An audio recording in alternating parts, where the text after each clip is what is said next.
No man can turn down money. Welcome back to Fog Entertainment. Well, Dexter Morgan, he's your man, but then some people would argue he's no a man, he's a machine, damn it.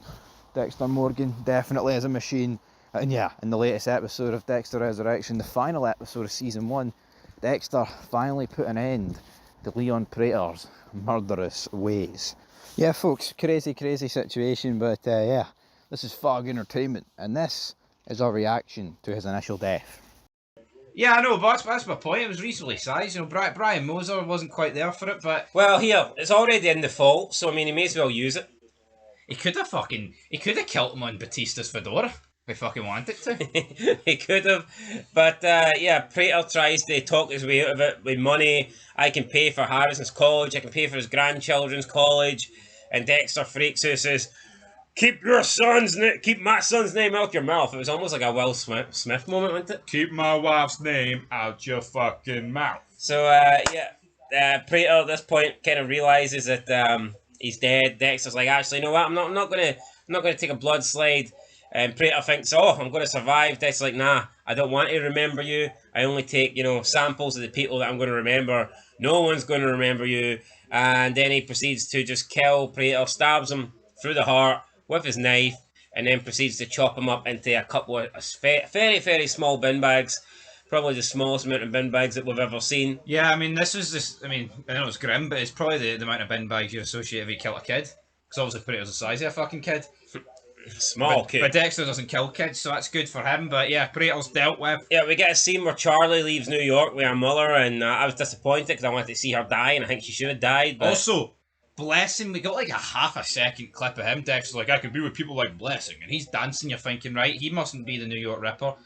We got another scene where, well, no, we didn't get a scene. What about Finney? What about Elsa? They've kind of just fucking dissipated into thin air. Well, I don't think we'll see Finney again. Yeah, I like Steve Shrimper. I think we'll see Elsa again, but maybe she'll take a back seat now that Harrison's got the detectives. Harrison's not playing stepdaddy, yeah. So Claudette's about to leave, and then staying. And yeah, she's just a stone-faced, bastard. Yeah, unlikable character. She's leaving. Her little song comes on, "Staying Alive," and then she literally does a 180 and runs back into the ballroom and starts dancing and acting like she's not a complete bastard.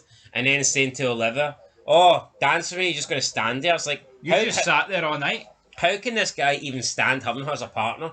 Dexter then sets off Prater's alarms on purpose. That gets all the cops up. One of the cops says, "We should call this in."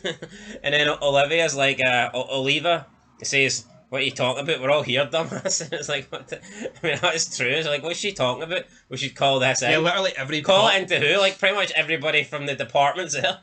Yeah, like the jobbers that are eating donuts on the corner. I mean, everyone that's worth a damn's right fucking here. Who you got? Yeah, folks, so there we go. That was our initial reaction in the review uploaded earlier on today. Not quite sure if it was earlier on today or last night or whatever.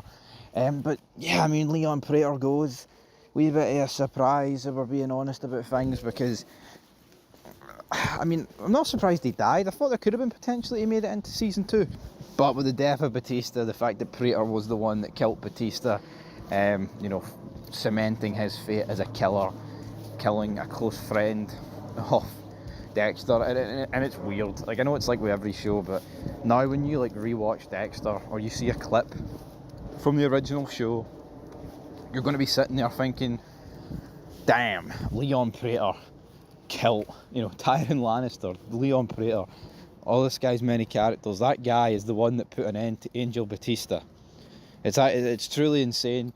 Yeah, I mean, not just because of height comparisons, but it's like in The Wire, Omar gets killed by the little kid, and it's like, you just, out of all the people to bring down someone like Omar Little, someone like Angel Batista, it was like the least expected person. Now, to be fair, I think the Omar death obviously came way more out of the blue. He literally goes into like a grocery store, then gets gunned down by this kid. Batista, the writing was kind of on the wall once he's like tied on that table, right? We kind of knew and guessed that it was game over. Absolutely. But yeah, I mean, honestly, it was brilliant. The death scene, they always are. I mean, Dexter, when he has a killer on his table, it's always good, right? Can't fault that. But when he has like the main villain on the table and you get like the 5-minute talk between them and the revelations and all that good stuff come out, it's great. I mean, I would maybe have liked a little bit more between Prater and Dexter.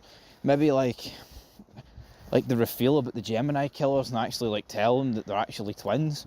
That would have been pretty good. But that didn't happen. It did not happen. Nope, it did not. And yeah, but it would have been good. It would have been very interesting, nonetheless. And that's another thing. I wonder how the twins gained access to like Prater's penthouse with the whole thumbprint thing. Or the twins have the same thumbprint. No, of course they don't have the same thumbprint, but yeah, I wonder if they did the whole Dexter manoeuvre. The fake thumbprint on your thumb, which was sad when Dexter had to find it and it was on like Batista's collar, because obviously they were, well, I mean they were struggling, but Batista was trying to kill Dexter and Dexter was struggling with Batista and almost accepting his fate. But yeah, Batista gets a bit of justice, I guess, because Leon Prater is going down for the murder of Batista. The prints are on the weapon, the evidence is there, no one will find Prater. I mean, I guess in season 2 you're going to have some kind of investigation into it, like why was Batista at Prater's, right? What's the connection? That image on Batista's phone, I wonder if that's saved anywhere. I mean, Batista's phone, right? Dexter took it, didn't he? So, I mean, Dexter's going to have to destroy that phone, right? There's no other way about it, unless he somehow loses it, but he's too smart to lose it. But to me, they made such a point, right, out of Batista using his phone and leaving like voice notes and, you know, voice recordings and all that stuff and his AirPods. I think there's definitely like a missing piece of the puzzle that's going to happen there, and I think Oliver and Claudette are definitely going to use that. Quinn's got to rock up, man. We can't have Angel Batista be killed. I mean, that'll be mainstream news. Quinn will know, right? Jamie Batista will know. Everybody will know to a degree.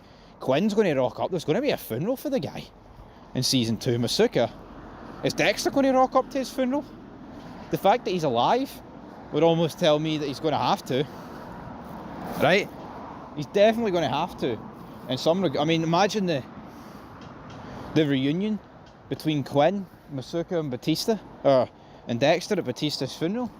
I mean, there's so many talking points for a season 2, but ultimately I thought it was a safe season finale. They didn't go all out, so yeah.